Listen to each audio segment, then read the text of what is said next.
Бүген Казанда безнең җыр иҗат лабораториясендә туган өр-яңа татар җырлары яңгырый, авторлар һәм композиторлар 32 җыр иҗат иткән. Бүген белгечләр сайлап алган 20се инде тамашачы хозурына чыгарыла. Яңа җырларны беренчеләрдән булып ишетү бәхетенә минем хезмәттәшем Динә Хисаметдинова ия. Динә, әлеге җырлар чыннан да татар эстрадасында популяр булып китәрме һәм белгечләр нәрсә ди? Hayırlı kеш, коллегалар, bu jırlar иң беренче чиратта бездә әле мәгънәле сүзләр язучы авторлар, күңелгә ятышлы җырлар җатучы композиторлар бар. Һәм инде әлбәттә уникаль тавыш әһелләре бар дигән сүз, димәк әле татар җырының киләчәге бар һәм якты дигәнне аңлата бу. Хәзерге минутларда концертның кызган чагы һәм инде чираттагы җырчыны көтәләр. Монда инде әлбәттә Тинчурин театрының оркестрында чыгыш ясады. Бүген җырларны, бу өр-яңа җырларны Филус Каһиров, Эльмира Калимуллина, Алина Шәрипҗанова, Айгөл Хәйри, Илнар Миранов кебек танылган артистлар башкара.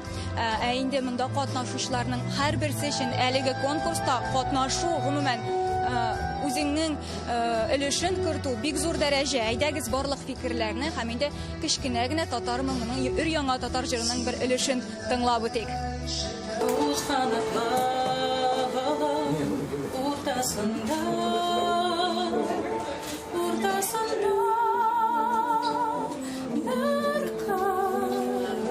Мин бик дулкынланам. Бу җырны без инде яздырдык һәм киләсе айда ул Алаберса радиостанцияларда чыгачак. Һәм мин аны бик яраттым. Менә сез күрәсез, әлеге минутларда сәхнәдә Илнар Мөхәммәдинов өр-яңа җыр белән чыгыш ясый. Әлбәттә, бу җырны бер кеше дә ишетмәгән. Бу премьера дияргә мөмкин һәм әлеге җыр, әлеге артистның инде репертуарында калачак.